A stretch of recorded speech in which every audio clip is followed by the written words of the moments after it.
The budget is not a handout, is it, that you give to every Nigerian?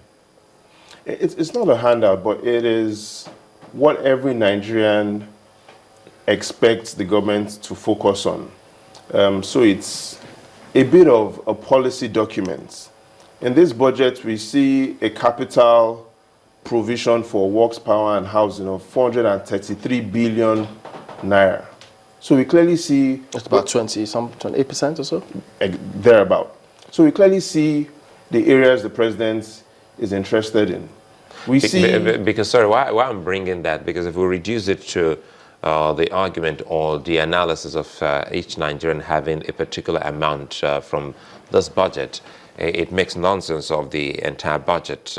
It's akin to a man building a school. We know how many homes will come into that school.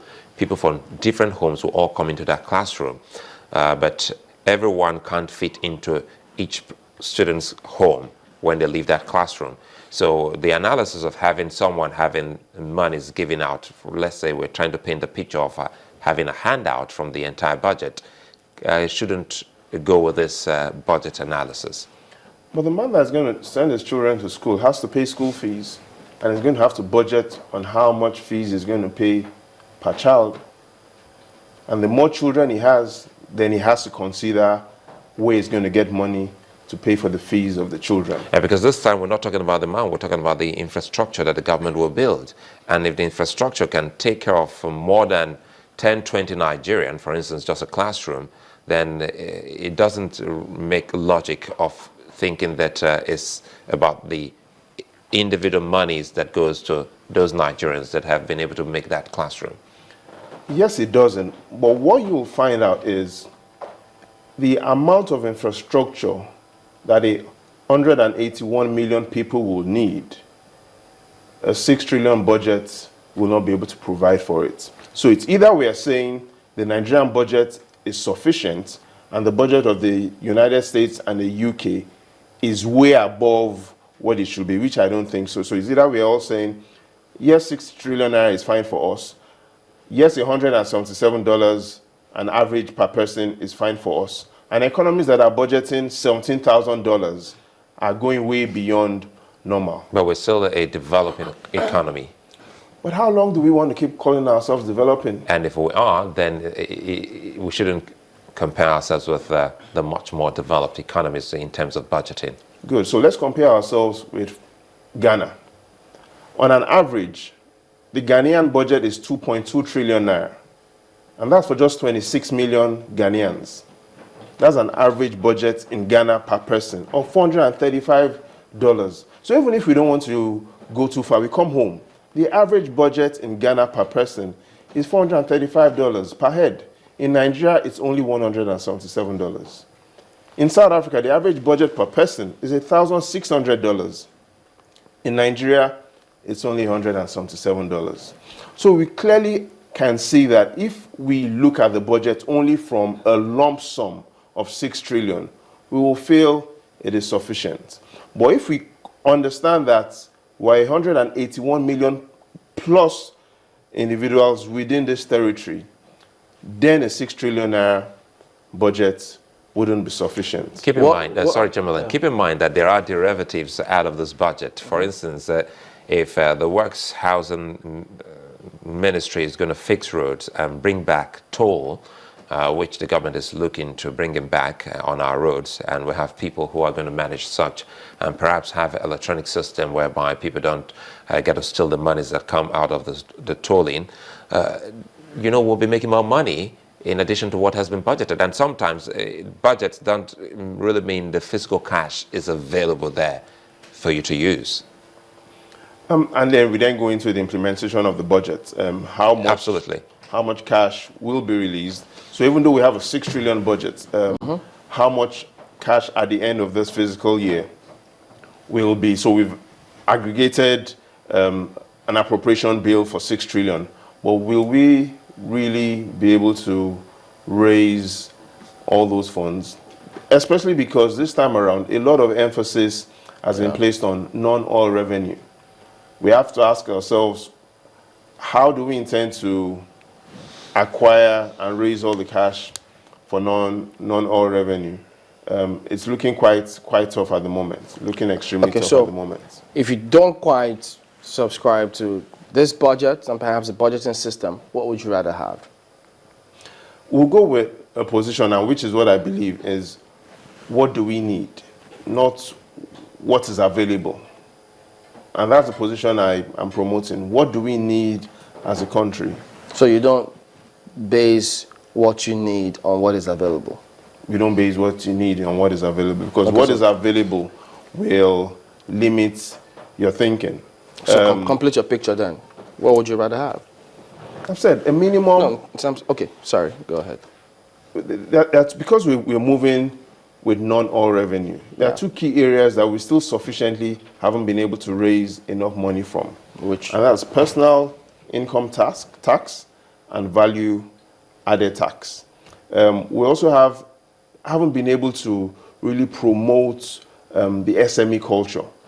Even though the president talked about it, we still have been able to, or what we've done as a nation is limit 50%, for example, 50% of all SMEs that are involved in manufacturing are only located in 6 states: Lagos, Oyo, Kano, Kaduna, and Anambra states. So you also need to extend and invest in more states so that we can have more SMEs, they can be profitable, and the government can raise tax. Don't forget, we've got an electricity supply challenge. So are they just going to become profitable like that when they've got to spend all that amount of money fueling their generators, their cars, their homes? So are you also taking into consideration the leakages, the challenges that we have, while also coming up with your proposed budget suggestion? But they don't only have an electricity supply challenge. They have a capital challenge as well. They have an human resource challenge. So the challenges wouldn't go away.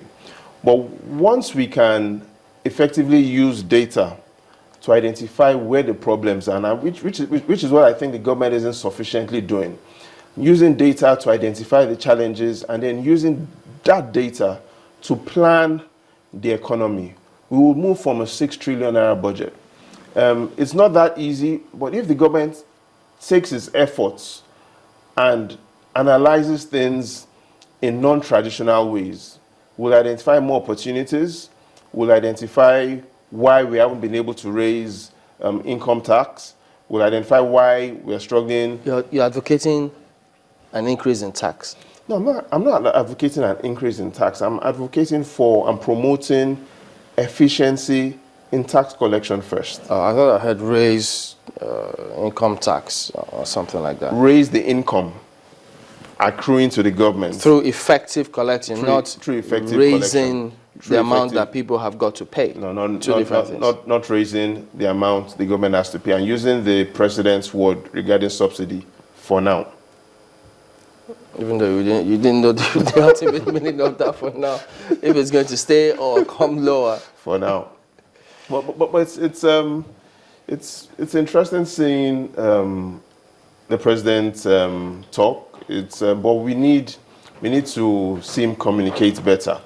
If you look at online, which was very effective for the president during the campaign period, and you look at from when he opened his Twitter account to the 29th of May, when he was sworn in, it was running at an average of 10 tweets per day.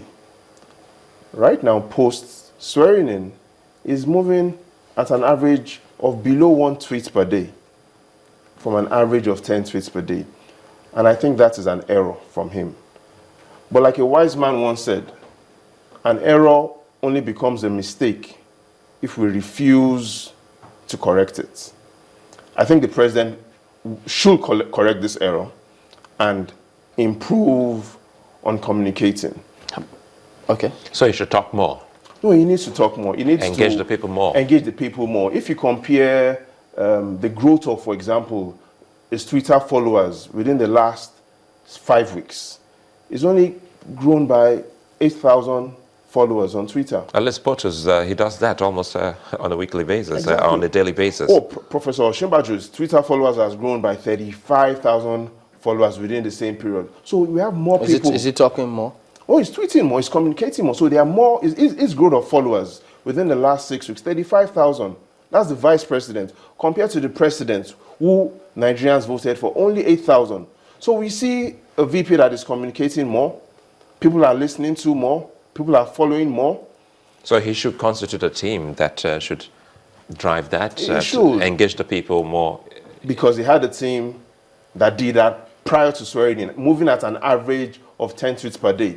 1,604 tweets within 158 days. But right now, the president is no longer tweeting. But in the meantime, we've had people who have said, this budget, as it is, as much as, yes, kudos, knocks, people will always do that. They say if, because they talked about blocking the leakages, if they're properly able to implement all of those. He spoke about how they've been able to streamline their accounts and ensure that things happen properly. If that happens, I've had people who are very optimistic, saying, look, even if they're able to implement, say, 80% of this budget, things will look good. And you've used the right word. If they're able to implement 80% of this budget, things will look good.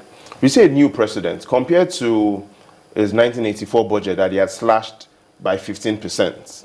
We see an increase in spending. So we see that the president isn't the general that he was in 1984 when he presented his budget in May of that year. Is willing to spend more. We see the central bank as well, this time around, reducing the monetary policy rate to 11%, which is the first reduction since November 2009. So we see the drive to grow the economy. But even though there's the drive to grow the economy, there's a need for us to move faster. We hope we wouldn't get another 6.3 trillion naira budget in 2017. Forgetting there could be supplementary budget to address any challenge that may arise while implementing this budget. Is that also factored in? Yeah, but even with the supplementary budget, it still wouldn't take us to the promised land. We need to find and implement a roadmap that will take us to the promised land. A lot of unemployed Nigerians want to know how they will get the jobs. They're not expecting the government to engage them, but they want to be able to not only get good jobs, but get good paying jobs. So should we have what, 10 trillion naira budget? Worst case scenario, probably that. Worst case scenario. I'm looking at a time where in this lifetime, within the next 3 years, we'll be looking at 50 trillion naira budget. We wouldn't be discussing a $200 budget per person. We wouldn't be discussing $300 per person when our peers and countries that we want to be with. And we shouldn't worry how we're going to pay back. The countries that are budgeting $17,000 per head also have those headaches. Those headaches would be good headaches for us to have as well. But we shouldn't complain about those headaches when we even don't have those headaches at the moment. Okay, Babajide Ogunsanwo, data and information analyst. I did say we're talking about the what Ghana must go budget analogy. Thank you for coming out this morning. Thank you so much, guys.